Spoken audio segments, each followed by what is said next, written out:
Partie 2. Comment passer de la tête au cœur et comment entendre les messages de ton cœur. Je vais te raconter un petit bout de moi pour que tu puisses comprendre au mieux ce passage de la tête au cœur. Ça fait 15 ans maintenant que je suis dans l'accompagnement à la personne, que je donne des massages, que j'offre des soins énergétiques, des guidances, bref. Mais ça n'a pas toujours été le cas. Alors, pendant 10 ans, j'avais un travail nourricier à côté. J'avais vraiment, je portais encore en moi cette peur du manque, cette peur du manque d'argent, d'abondance, bref.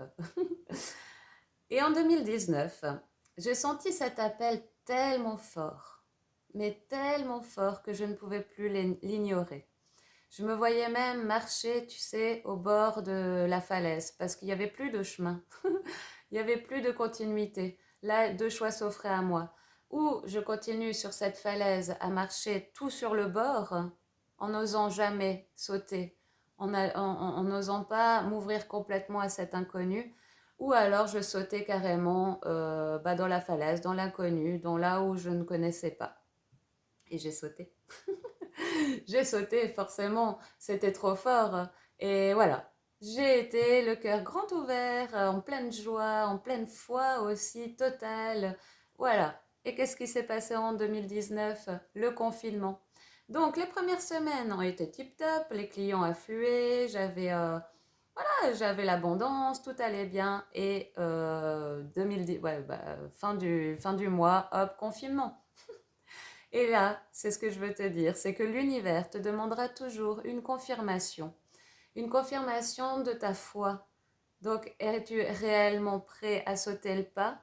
As-tu vraiment envie euh, d'y aller grandement, avec le cœur ouvert? Est-ce que tu fais confiance? Est-ce que tu es prêt à changer? Donc, l'univers va toujours te demander une confirmation. Pour ma part, la confirmation a été assez rude, je peux quand même te le dire. Mais tu as deux choix là-dedans. Ou tu essayes de faire demi-tour, ce que tu peux, hein.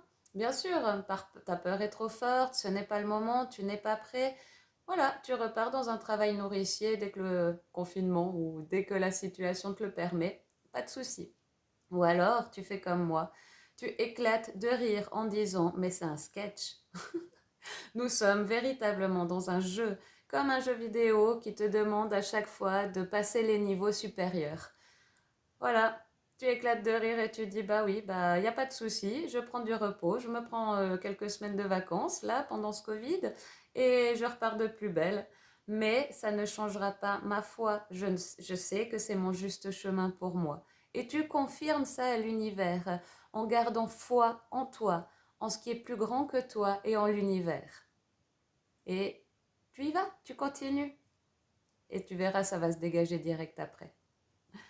Donc ça, c'est vraiment pour illustrer le passage de la tête au cœur, c'est ça. Les messages que tu perçois cette dernière semaine du mois d'août, tout ce que tu vois, tout ce qui va plus dans ta vie, tout ce qui se présente à toi en ce moment, c'est les messages de ton cœur qui te montrent le chemin. Alors ose passer à l'action. C'est fortement demandé en ce moment de passer à l'action, de te bouger, de te mettre dans le mouvement. Parce que de toute façon, le mois de septembre, je te ferai une guidance là-dessus, mais c'est très clair, ça te laissera plus le choix. Là, tu as encore le choix de d'y aller avec le cœur, avec l'envie, avec la joie, tu vois. Même si ça fait peur, mais ça fera toujours peur, d'accord? Et foi, tu es soutenu, tu es guidé en chaque instant. Maintenant, pour les fois où tu ne perçois pas les messages de ton cœur, ou alors des fois dans les périodes de la vie, tout se ferme et tu ne perçois plus justement les messages de ton âme, de ton cœur. Quelque chose de très facile, je te donne une clé, mais super importante et facile à mettre en place. Quand ça t'arrive, une situation où que tu te poses des questions, que tu as besoin d'avoir des réponses, tu te poses et tu te parles. Te remets dans la situation, tu te poses la question à laquelle tu as besoin d'avoir des réponses et tu ressens ton corps. Ton corps est là, bien présent, bien en chair. Lui, tu peux le ressentir n'importe quand, n'importe où, hein, à tout moment.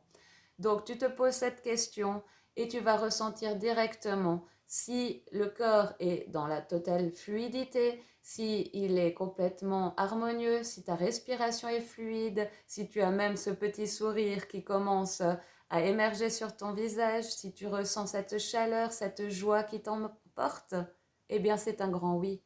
Et si au contraire tu ressens, euh, tu sais, ce corps qui ne veut pas y aller, il se fige, il se met en retrait, donc tu vas t'enfoncer dans ton canapé ou ton fauteuil, tu vas avoir justement cette respiration coupée ou alors accélérée. Et voilà, tu vas vraiment être... tu peux ressentir aussi des frissons. Et ça, c'est un non. Voilà. Comme ça, tu n'es plus perdu en cette dernière semaine d'août. Alors, profite de mettre en place tous ces changements. Je te souhaite tout le meilleur.